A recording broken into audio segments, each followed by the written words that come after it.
Yes. Nithyanandam to all the participants, Nithyanandam to all of you for the wonderful new day of starting our day with the Nithyananda Yoga.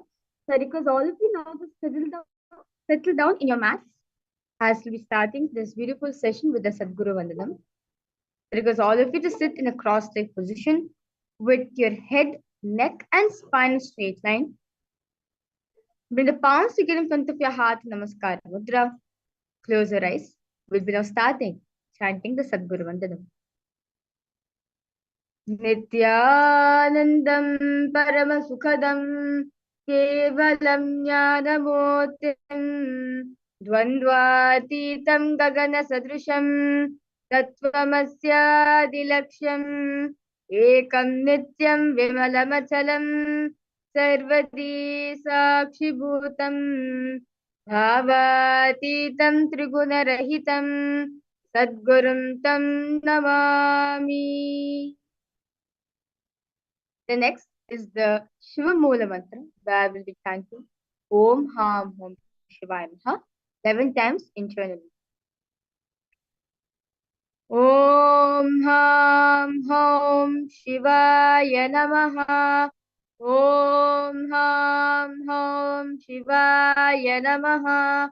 Om Ham Hum Shivaya Namaha. Om Ham Hum Shivaya Namaha. Om Ham Hum Shivaya Namaha. Om Ham Hum Shivaya Namaha. Om Ham Hum Shivaya Namaha. Om Ham Hum Shivaya Namaha. Om Ham Hum Shivaya Namaha. Om Ham Hum Shivaya Namaha.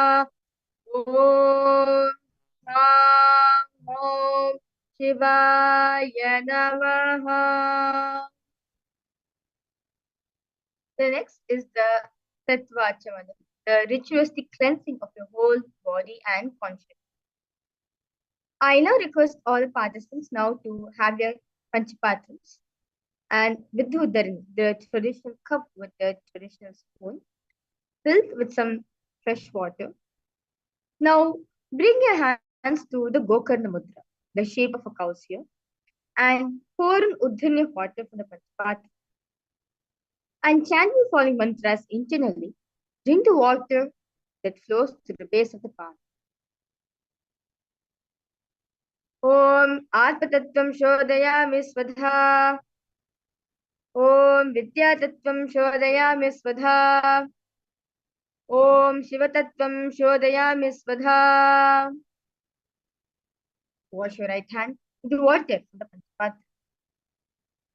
Now, with the base of the right hand thumb, move the hand from right to the left of the lips, chanting the following mantras internally. Om Ham Hridayaya Namaha. Wash your right hand with water from the panchapatra. Now, with the tips of right hand, index, middle, and ring finger, touch above the upper lips and below the lower lips. Wash your right hand with water from the panchapatra. Now, with the tips of right hand, index finger and thumb joined together, touch your right nostril, left nostril. With the tips of right hand, ring finger and thumb joined together, touch your right eye, right ear, left ear. Wash your right hand with water from the panchapatra. Now, with the base of the right hand thumb and little finger, touch the navel, right chest, left chest.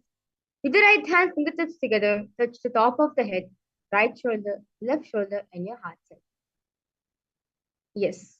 So, with that beautiful purification cleansing process all of us did, best thing to do right now is sankalpa, the conscious resolution, where you can design the body which you want to manifest.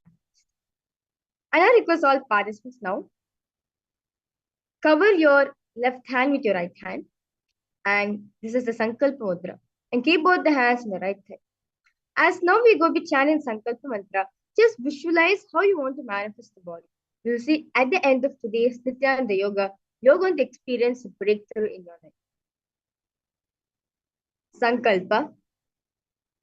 ममोपात समस्त दुरित क्षय द्वारा भगवत श्री नित्यानंद परम शिव प्रीत्यर्थम श्री नित्यानंदेश्वरी परम शिव शक्ति समेत श्री नित्यानंदेश्वर परम शिव प्रीत्यर्थम च शुभे शोभने मुहूर्ते अद्य ब्रह्मणः तृतीय पराधे श्री श्वेतवराह कल्पे वैवस्वतवन्मन्तरे अष्टाविंशतितमे नित्ययुगे प्रथमे पादे जम्बूद्वीपे भारतवर्षे भरतखण्डे मेरोः दक्षिणे पार्श्वे सखाते अस्मिन् वर्तमाने व्यवहारिके भगवादीनां षष्ट्याः संवत्सराणां मध्ये शोभकृतनाम संवत्सरे उत्तरायणे श्री लक्ष्मी वेंकटेश्वर ऋतौ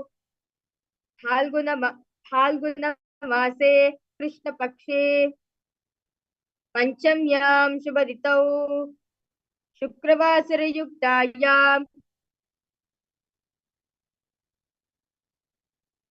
अनुराधा नक्षत्र वज्र योग कौलवकरण एवं गुण विशेषण विशिष्टायाम् अस्यां शुभ ऋतौ श्री कैलासोन्नत द्वादशांत श्यामला पीठारूढ़ मीनाक्षी सुंदरेश्वरा बिंद स्वरूप परश्वपुत्र रत्न कुमार गुरुमन्य तुल्यावतार श्री पार्वती स्तन्यपान लब्ध दिव्य ज्ञान विश्रुता सकल निगमागम सारभूत द्राविड वेद प्रवक्त्रे श्रीमत् परम शिव करुणा समधिगत मुक्तामय चतुरश्रया निकीयमान छत्र चामर श्रीचन्नकाहलादि समस्त बिरदावल्यलंकृत ज्ञान विज्ञान चक्रवर्ती सर्वजन संग सद्यो निर्वाण दीक्षा व्याप वर्ग वर्ष विश्रानजी मूत परमत कलभ केसरी शैव सिद्धांत स्थापनाचार्य श्री राजाधिराज पांड्य महाराज गुरु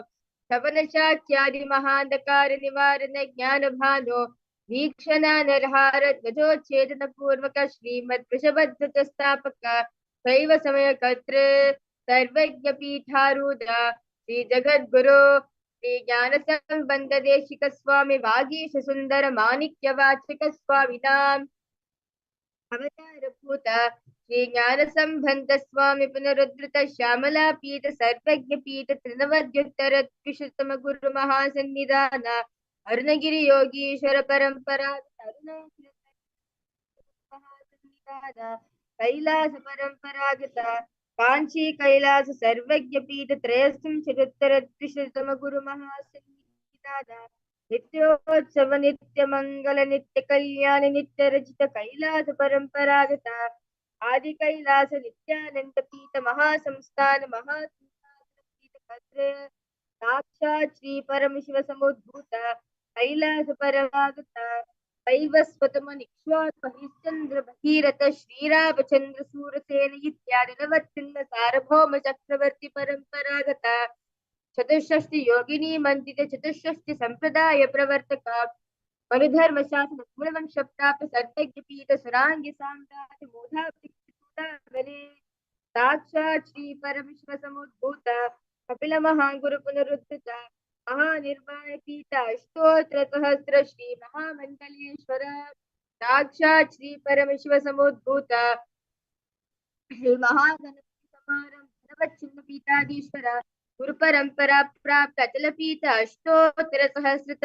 अष्टोत्तर सहस्र श्री अचल पीठाधीश्वर धर्म मुक्ति स्वर्ग पुरस्वन पीठस्य त्रयोविंश गुरु महासन्निधान कैलास परंपरागत आदिपीठ सर्वज्ञ पीठ जगद्गुरु श्री कैलास पुनरुद्धारक श्री कैलास परमाचार्य श्रीमत् परमहंस परिव्राजकाचार्य वर्य सच्चिदानंद प्रणव स्वरूप श्रोत्रिय ब्रह्मनिष्ठ श्रीमद् जगद्गुरु श्री भगवत श्री नित्यानंद परम शिव श्री ज्ञान संबंध देशिक परमाचार्य स्वामिनां प्रीत्यर्थं तेषां पादारविन्दयोः भक्ति सिद्ध्यर्थं गुरुकृपा कटाक्ष सिद्ध्यर्थं क्षेमस्थैरवीरविजयायुरारोग्य ऐश्वर्याणाम् अभिवृद्ध्यर्थं धर्मार्थकाममोक्षचतुर्विध फलपुरुषार्थ सिद्ध्यर्थं समस्तदुरितोपशान्त्यर्थं समस्तमङ्गलावाप्यर्थं भगवत् Shri Nityanand Paramshiva प्रसादेन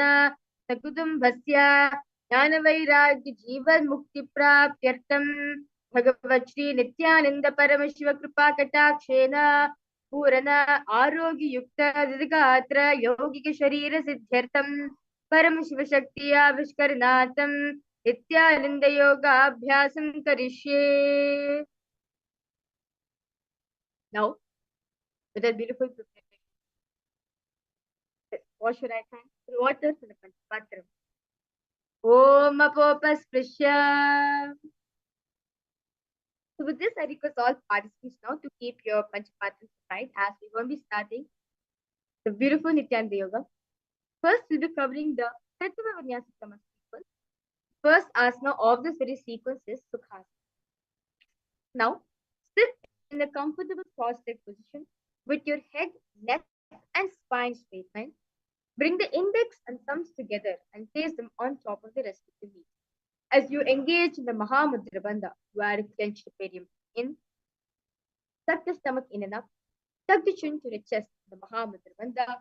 Visualize Paramashiva in your inner space. It's Soham in your Sukhasana. Tatsukhasana-mityuktam ashaktastat-samacharet. Now, bring the legs into Padmasana position. Bring the palms together and raise them above the head in Anjali Mudra. Keeping the elbows straight, engage the Mahamudra Bandha.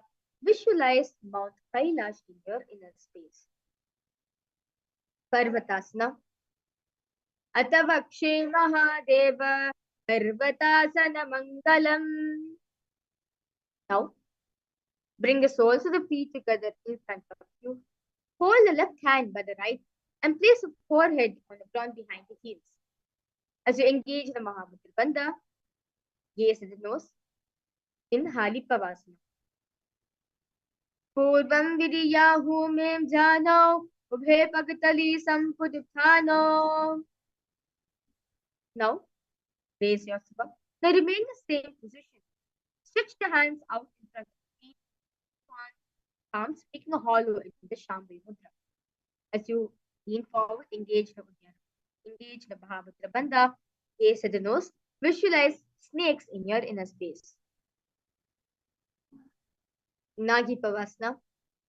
Purabhavidi pariyagani chohoyi kahuni panasya ulagayi.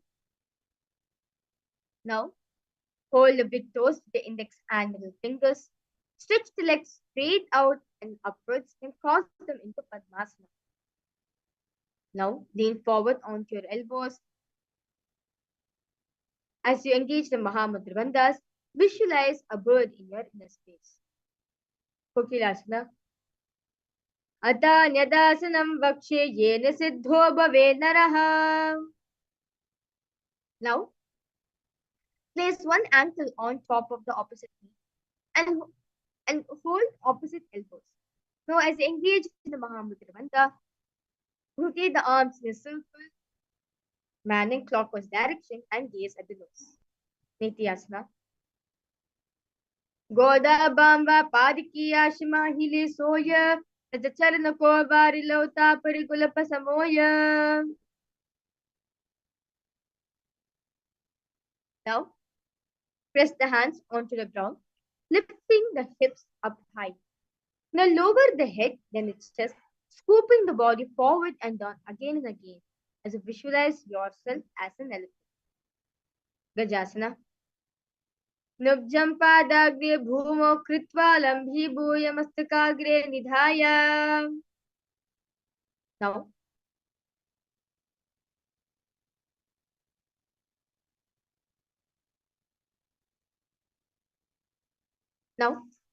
remain in the same position, alternately pressing the heel of one foot into the ground while lifting the other heel up. Repeat this again and again as you visualize yourself as a bear in Vrikshasana. Ekekam padama kuncha gajasam kuryat Vrikshasanam bhavati. Now, stand tall on the tips of your big toes on the face on the ground. Keep your head, neck, and spine straight line. Bring the index, middle, and ring finger to the heart center in the Hridaya Mudra in Vaishasana. केशेन पादयुगलं भद्वा तिष्ठेर्धूमकः अथवा ईशावक्षे यकृत्वा सत्यवान् भवेत्.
Yes, Nithyananda went on.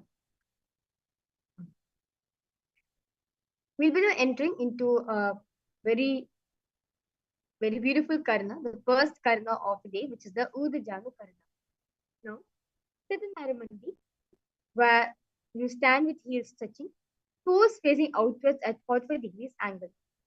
Now, slowly keep the knees bent and raise both the hands to the chest level and elbows are parallel to the ground.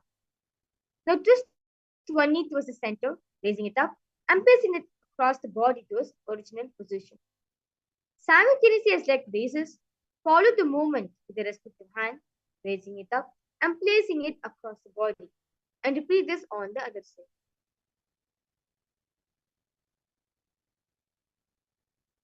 Now, interlace the fingers from outside in Sarvavashakti Mudra. Hold onto your knee, pulling it up towards the chest. As you keep the spine straight, engage the Mahamudra Bandha in Balalinga. Ekam jayosya lingyastatavyam balalinganam bhavati. Now, take the raised foot and pull it behind towards the buttock, holding with both the hands in Parishamudra. Now, keep your head, neck and spine straight and engage the Mahamudra Bandhas in Padasana. Sitvai padatale karabhyam veshtayetanam.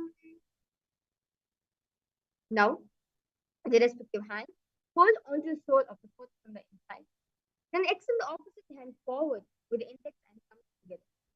Simultaneously, kick and pull the foot back and up while leaning forward. Visualize Lord Vitaraka in your Uttana padang cham cham reaching Veerabhatrakam. Let us now repeat Balalingasana sequence on the other side. Balalingasana. Ekam janusya lingyastatavyam balalinganam bhavati. Or the Veerasana on the other side. Sitvai kasmin paratale radham veshyatanam.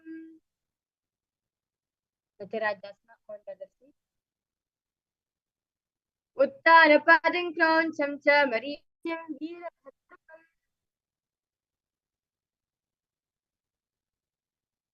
We will enter into the next karana, the Adhirich karana. Now, sit in Narmati, the half squatting position. Now, bring the right foot behind the other with toes down and heels up. Now, keep the left hand at the chest level and extend the opposite arm out wide like a pendulum and bringing it back towards the chest. While the arm swings, move the fingers one by one inwards towards the palm, then outwards. Now, place your right hand over the nose. Uncross your ankles and repeat this on the other side.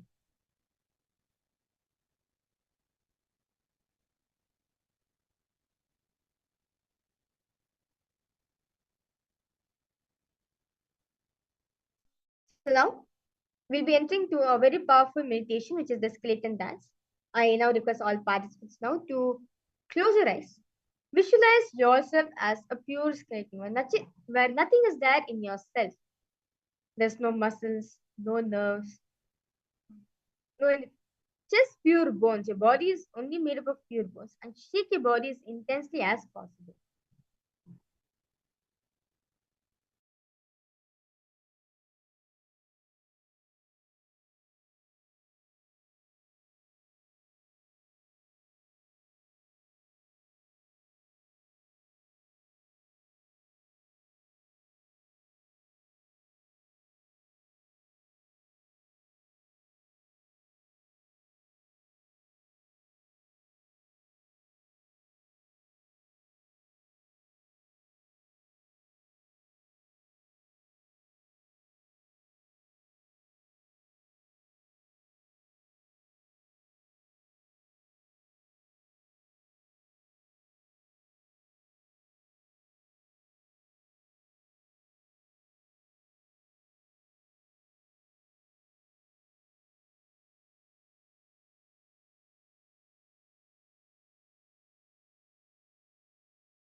Now, relax yourself. Walk front and back in your mat as you inhale and exhale as slowly as possible and as deeply as possible.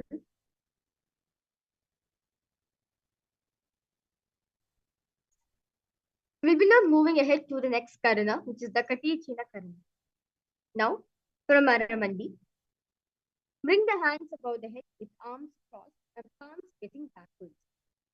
Now move the hips to one side and simultaneously uncross the arms right above the head. Come back to the beginning position and repeat this on the other side.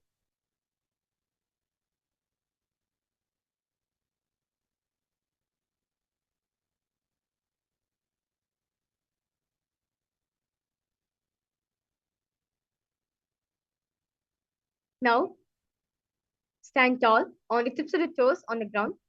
Raise the hands up above the head beside the ears. As you engage in the Mahamudra Bandha, visualize yourself as a palm tree. Tadasana. Mahamudra Bhaddhakono Tadasana Vibhetakane. Now relax yourself from standing position. Lean forward and down, bringing the hands flat to the ground. As you engage the Mahamudra Bandhas, bring the forehead towards knees in Uttanasana. Mahamudra Bhaddhakono Tadasana Vibhetakane. Now, keep the hands flat on the ground, shoulders width apart, and step the feet back, keeping toes on the ground. Now, tuck the chin to the chest as an Injarandra Bandha. Rotate the head from side to the side in Tarakshvasana. Gajasravastitva mastakam varam varam dakshina kukshim sarva kukshim nage Tarakshvasanam bhavati. Now, lower the entire body down onto the stomach and keep the toes pointed backward. Now, keep the hands next to the chest and raise the head up using the strength of the lower back muscles. Now, open the mouth wide, inhale through the hole of the throat and exhale in the Bhujangani Mudra in Bhujangasana. Angushthana Viparyanta Madho Bhumo Vinyaset. Now, Raise yourself to a flat position. Alternate bringing one knee into a sitter, back and forth in Shashasana. Gajasana Samstito, Daladvayama Kuncha Varam Varam Kartavyam Shashanam Bhavati. Next asana is Sakasana. Now, remain in the same position. Place one foot in between your hands. Simultaneously, drop one foot back. Bringing the other foot in.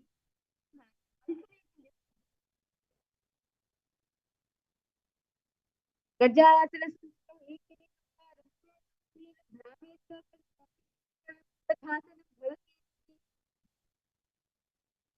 Next asana is Virabhadra. Now, keep one foot flat on the ground, toes pointing forward, and knees bent 90 degrees. Now, extend the other leg back, keeping the knees straight and toes pointed out 40 degrees. Raise the arm slightly beside the ears as you engage in Uddiyana Bandha and gaze at the Chodai in Virabhadra. Vashishthamadakaunyam udakukkutameva cha. Let's now repeat Virabhadra on the right. Vashishthamadakaunyam udakukkutameva cha. Next asana is Vrikshasana. Now, stand tall. Bring one foot to the inner thigh. Bring the palms together and raise them up above the head, keeping elbows straight in Anjali Mudra. As you engage in Uddiyana Bandha, gaze forward in Vrikshasana. Vamooramooladesye cha yamyam padam nidhayatu. Now, stand tall and place one foot at the opposite. Bring the palms together in Namaskar, in front of your heart in Namaskar Mudra. Keep the standing leg straight like a rod in Garudasana. Garudasana yena dhyanam sarambhavi.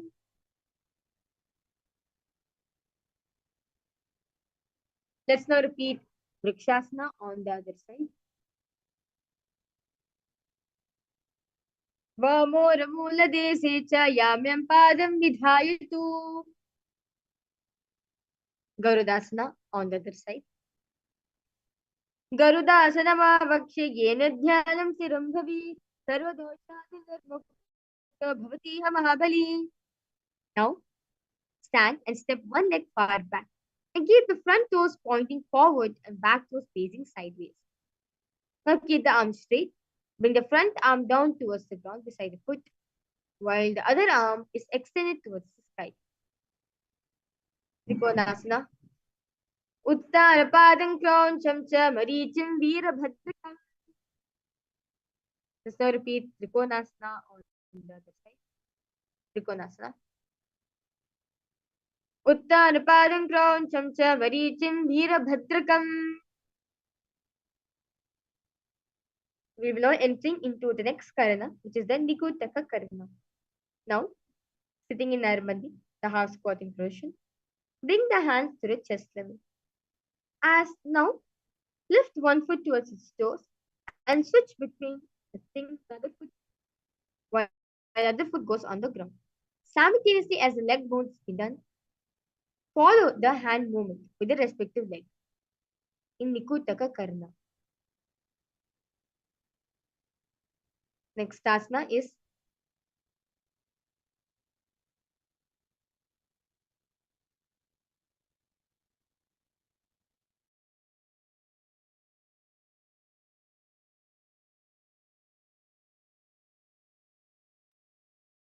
now lower on the tips of the toes. Place perineum on back of the heels.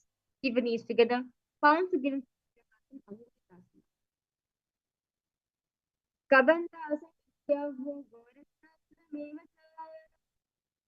Now, for the tips of the toes, extend one leg straight out, heels down and toes up. Keep the fingers down by the ground by the side, palms facing forward in Saurasana. Ekam padatanam samsaptateka padakam.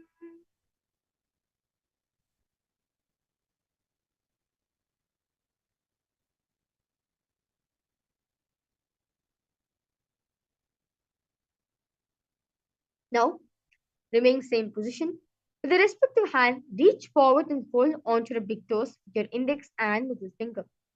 Keep the opposite hand on back of the heel in Vidunanasana.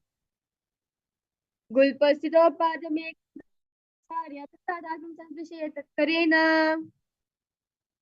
Let's now repeat Saurasana sequence on the other side. Saurasana. Prasare ekam padatalam samstapya tvekapadakam. Vidunanasana on the other side. Gulpasito padamekam prasarya tasadagam karena. Now, keep the toes on the ground and place perineum on top of the heels. So maintain a gap between the legs and back of the hands resting on top of the knees. Now, slowly place the head down. Gaze through the gap between the palms in Brahmajarankushasana.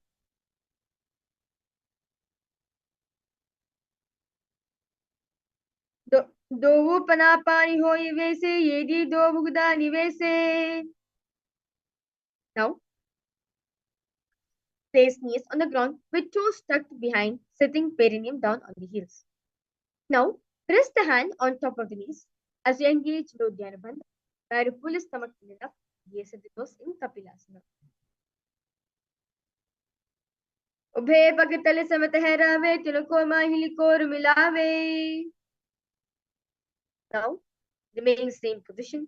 Switch the gaze to the third eye in Bhadrakorakasana as you now engage the Mula Bandha. Gorak Bhadrakorakasana. दोवु पगतली संपद करे कोरवारिली भूपर धरे. Now,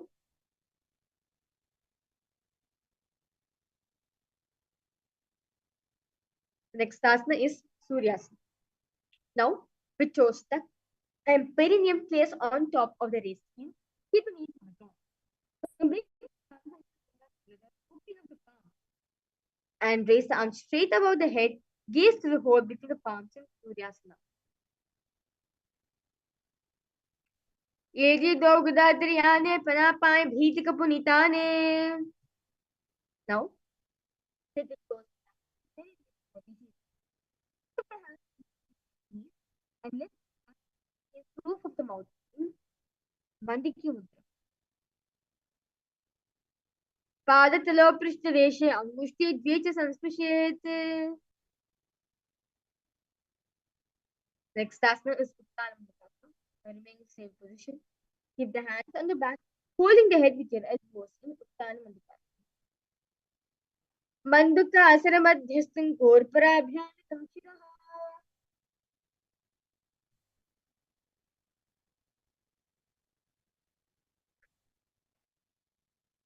Next asana is Simhasana.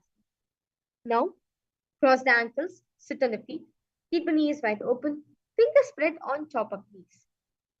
Now open your mouth wide, stick out your tongue and exhale forcefully. Gaze at the tip of the nose in Simhasana. Dakshinam sarvagulpena dakshine harate taram. Now, sit on the heels under perineum, and keep the knees wide open. Now cross the hands behind the back and hold the big toes with your index and middle finger. And as you engage in the Jalandhar Bandha, gaze at the nose. Bhadrasana 1. Gulpo Divrishanasyado Yukramena Samahitaha. Now, squat and keep the feet flat on the ground and knees open wide. Now bring the arms in and around the neck and interlace the fingers behind the back in the Parishamudra and gaze at the nose. Kakabushandhyasana. Pratame Vesik Ukritane Dobu Hadbagane. Now, place palms on the floor, shoulders apart. Bring the knees on top of the arms. Gaze forward and down and gaze ahead as you lift the foot up from the mat in hand. Asana Gogala Ashi dushta hoyi to achi hogi. Next asana is Kapali asana. Now, place hands on the ground, shoulders width apart.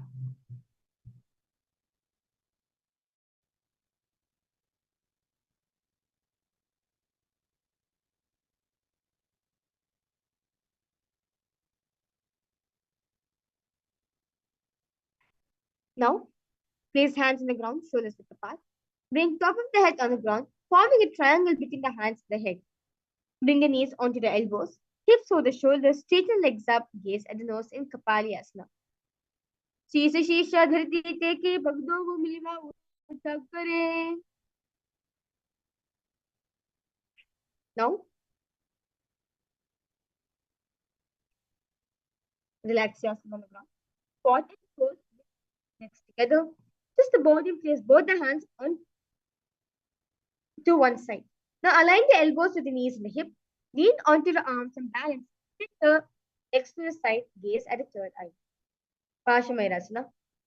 Mayuram dandavat puryan mayuram dandanam.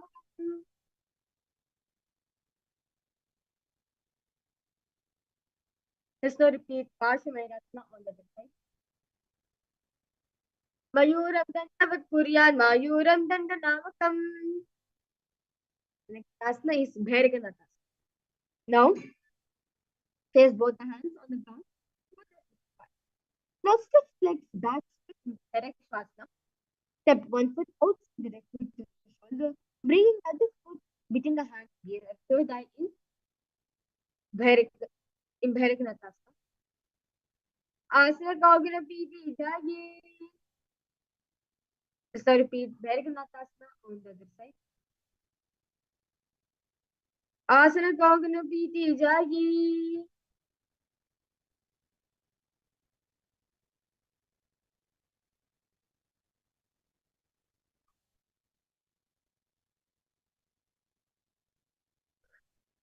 Now, from Tarakshasana.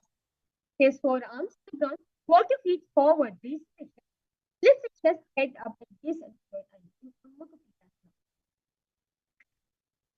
Bhunyastho jayati hasto chaiparavamukam.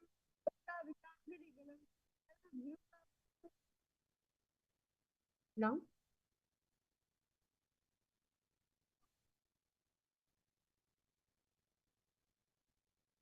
now, from Tarakshasana, rotate the body onto one hand and maintain the opposite hand up. Keep the balancing hand directly underneath the shoulder. Raise the hips. Gaze towards the sky in Vasisthasana. Uda kukurava shishta barichi halavata. Let's now repeat Vasisthasana.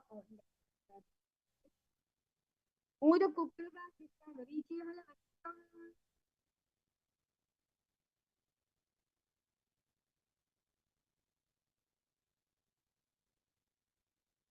Now, relax yourself to the mat. Now, sit the legs stretch, toes pointing up. Bring the hands under the buttocks, facing upwards. Keep the spine straight, elbows to the body. Tuck the chin to the chest in the Janarbandha. Yes, Anjanyasana. Dovu karti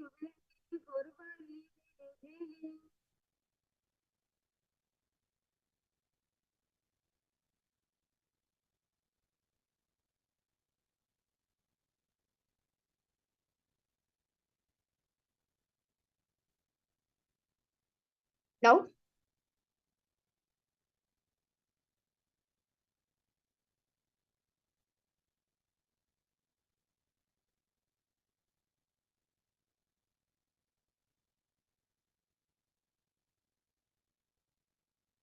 now, remain the legs in the same position.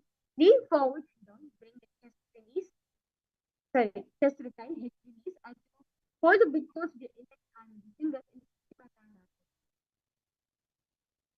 Jano parilala tanto kasima.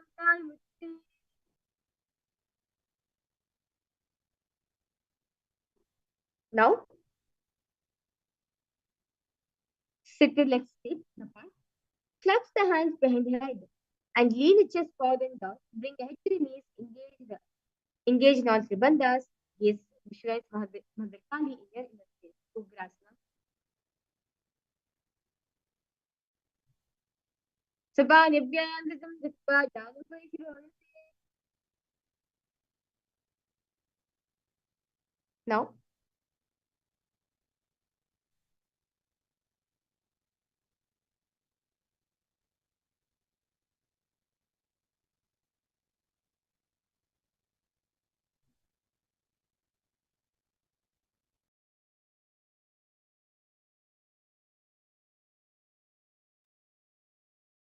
now, sit with legs extended. Bring one knee to the ground, knee raise. Reach the arms in around the wrist, knee, and tap the hands behind the back in the Shanti Mudra. As you bring the chest to the side, take your knees, Marichya. Uttarapadam Kroncham Cha Marichim Veerabhadram. Now, raise your foot, reach knee, fall to the other side of the ground, and reach and hold the foot, keeping the legs straight.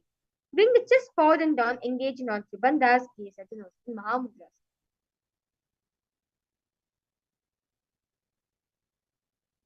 दावा पर की येरी जो ये सीवन यान लगावे सोगी. Let's now repeat Marichyasana on the other side. Marichyasana.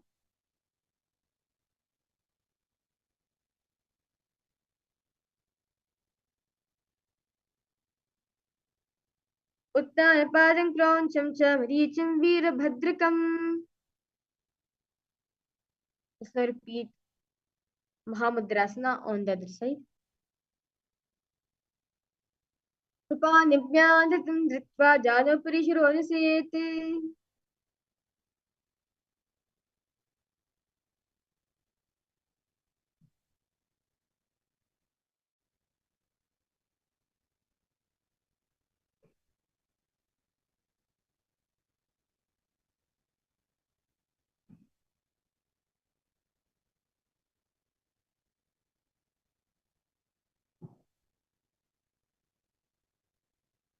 Next asana is Bhadrasana.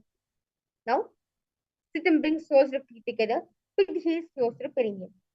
Now, keep the knees wide and hold the feet firmly. Maintain straight spine, gaze at the nose in Bhadrasana.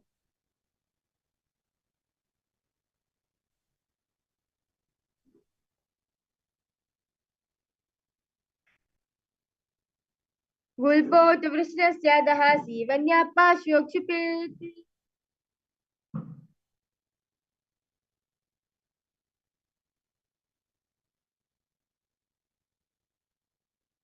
Now, from Bhadrasana, extend the feet away from the body. Keep the toes together and hips apart. Knees wide open. Place the hands on the respective knees in Shambhu Mudra. And tuck the chin to the chest. Gaze at the nose in Gwalipa. पूर्वाचर पर चौकस सोई वाही प्रियो कीजिए सोई.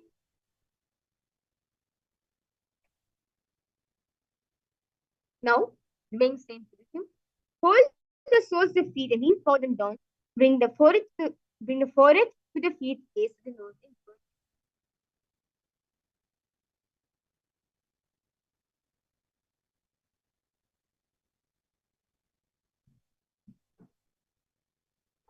Virigipavas.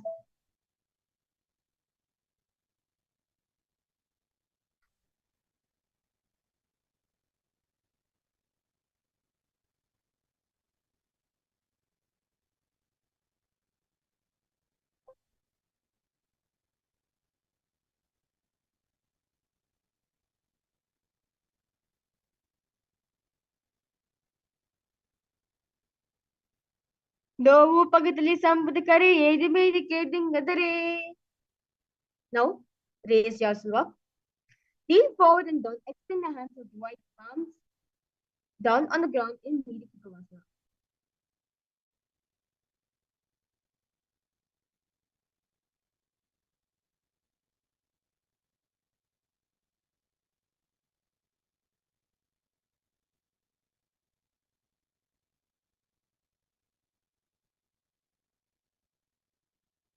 Mediki Pavasana. Purabhaviti Paripakitali Sampurusholi Yedi Minirashi. Now,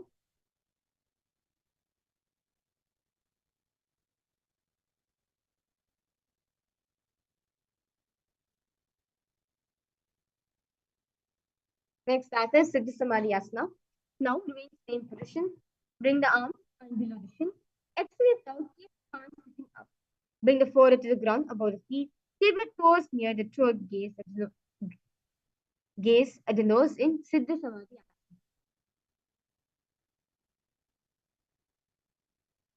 दो वो पगते संपद करे सोले में द आगा में धरे. Now, raise your hands. Now, hold the feet and open them up, bringing the soles towards the sky. Keep the back of the hands on the ground and press the elbows into the thighs towards the knees and gaze to the nose and chin. दो वो पकड़ के ये दिखते भगवान में लगा दे. Now, remain the place the hands on your knees and the ground in circle focus.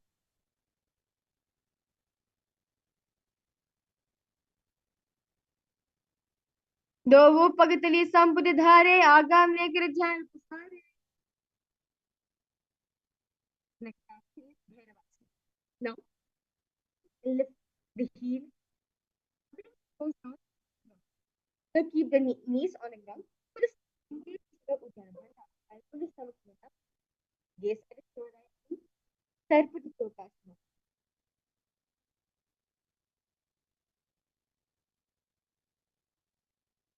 Sorry. Keep the knees on the ground. Pull the as you engage your Dharma. Place the hands on the resting knees with the index and mudra in Bhairavasana. Gulpa sampirata nyanyam yuktamena shanaihi. Now, next factor is sit with one heel at the perineum. Lift and hold other foot, pulling the sole of the foot onto the chest.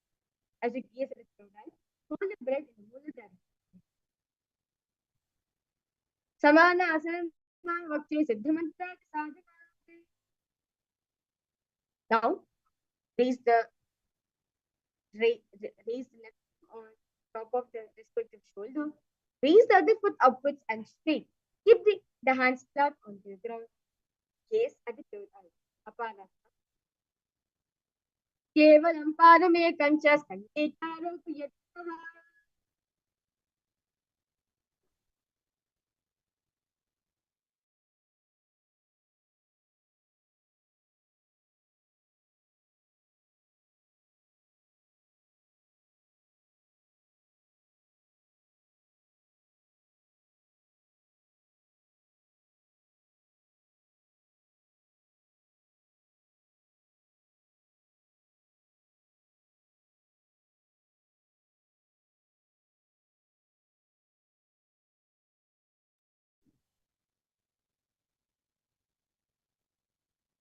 Next, let's now repeat Samanasana or the other side. Samanasana. Samanasana Mamakshe Siddhamantari Sadhana. Apanasana on the other side. Kevalam Padamekam Cha Sandecharopiyatah. Now, sit and cross one leg over the other. Align knees at the center of the body. Now, with the feet by opposite legs. Place both the hands on the stacked knees. Gaze to the nose in Gomukha. Sabya Dakshina Tanto Prashtapashe Yojayete.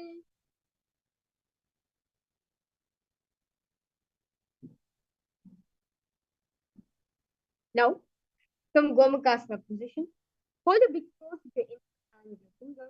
Relax the shoulders. Engage in the Uddiyana Bandha and gaze to the nose in Anushasana. Dachina Goga.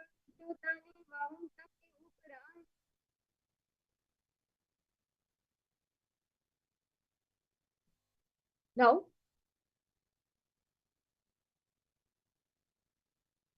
Remain in Gomakasana position. Interlace the fingers behind the back, knee forward and down. Bring the chin over the knees. Touch the nose to the ground. Gaze the nose in Anushasana. जीवना गोदा की संधि उपृता व गोदा की संधि मिलाइए राशि. Now, sit on the ground with one heel pressed against the rear. Keep the opposite foot on the ground in front of the other. Keep the spine straight, chest out, hands on the respective knees. Gaze at the nose in Garudasana 2. Davopakamoди yedi mahilam gulpamuladvarini chede. Now, sit and place perineum on top of the one heel. And with the now interlace the fingers behind the neck. Twist the body, twist outside your raised knee and gaze at the third eye in Dharadha.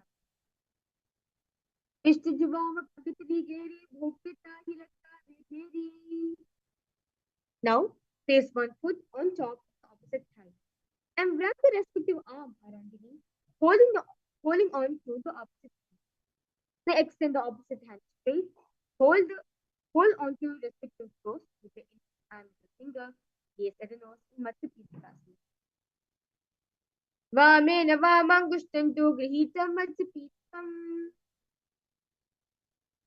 Let's now repeat Gomakasana positions on the side. Gomakasana.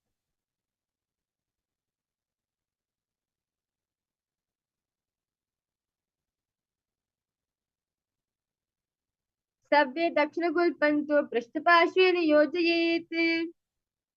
Anushasana 1 on the side. Dachinagodani Yotani Vamam Take Uparane. Anushasana 2 on the other side. जीवना गोदा की संधि उपृता व गोदा की संधि मिलाई राशि.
Yes. Nithyanandam, to all the participants, once again, we complete with you for the technical glitch. We'll be now resume back to Nityananda Yoga. The last asana which we left is Garudasana 2. So now request all participants, now let's do the Garudasana 2 on the other side. Garudasana. Davopagmodi yedi mahilangulpamooladwara nichede. Let's now repeat Naradasana on the other side. Kishtijwam pagatali keri buprita hilagave peri. Now, let's now repeat Matsyapitakasana on the other side. Vame navamangushtantu grihitam matsyapitakam. Next asana is Matsyendrasana. Now, place one foot on top of the opposite thigh and place the opposite foot on the ground on far side of the opposite thigh. Now, twist and bring the elbows outside of the raised knee. Keep the arm raised by the neck, turn the head back, gaze at the third in Matsyendrasana. Udaram paschimabhasam kritva tishtari yatnatah. The next asana is Kubhasana. Now remain the legs in the same position. Extend the hand down to the foot, keeping the opposite hand in the respective ear. Turn the head back, gaze at the third eye in Kubhasana. Asana kogana jolo jaye. Now, place the opposite hand onto the ground. Turn the head back, gaze at the third eye in Matsyendrasana 2. Maschendrapitam jadara pradiptim prachandarukmandala kantanastram.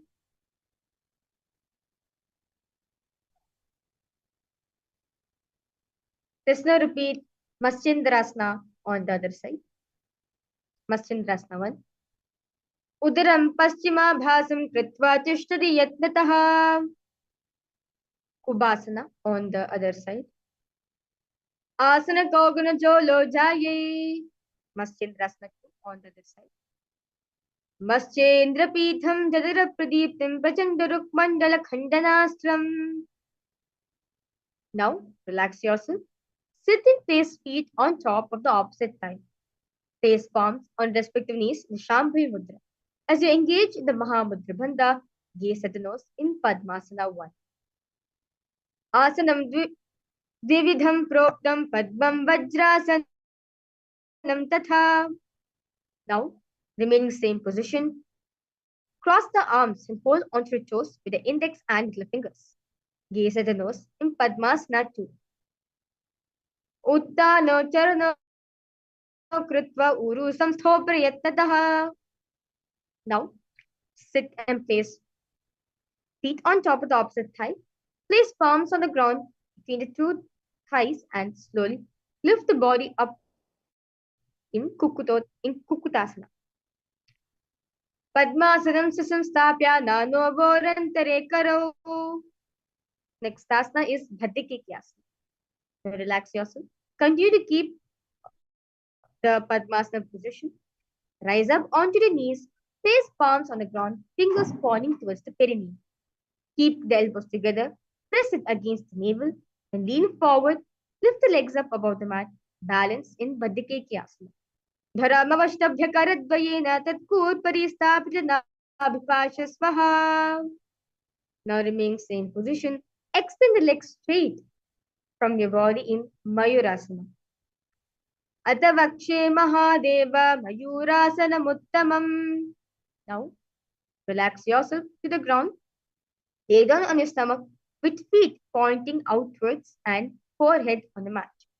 Interlace the fingers behind the neck in Parishamudra in Makarasana. Adyashishete hridayam nidhaya bhumau cha padau cha prasaryamano. Now, remain same position. Place the hands on the ground beside the chest. Slowly raise the legs up, bringing the thighs off from the ground in Shalabhasana. Adhyashishete karyugmavaksha bhumimavashtabhya karayostalabhyam. Now, bring the hands to the feet. Pull the feet down towards the ground outside of the hips in Ustrasana. Adhyashashete padayugmavastam prishte nidhaya pridritam karabhyam. Now, remain same position. Kick the legs back and up and simultaneously pull the feet towards the ground. Lift the chest off from the ground. Raise the head up. Gaze at the third eye in Dhanurasana. Prasaripado Vimudandarupa Karocha Prishte Pada. Now, sit on both knees with your head, neck and spine in straight line. Place the palm on top of the respective knees. Gaze at the third eye in Bhadrasana. उलटा मोदी पावदो वैसे बहरो जिद करे एक ऐसे.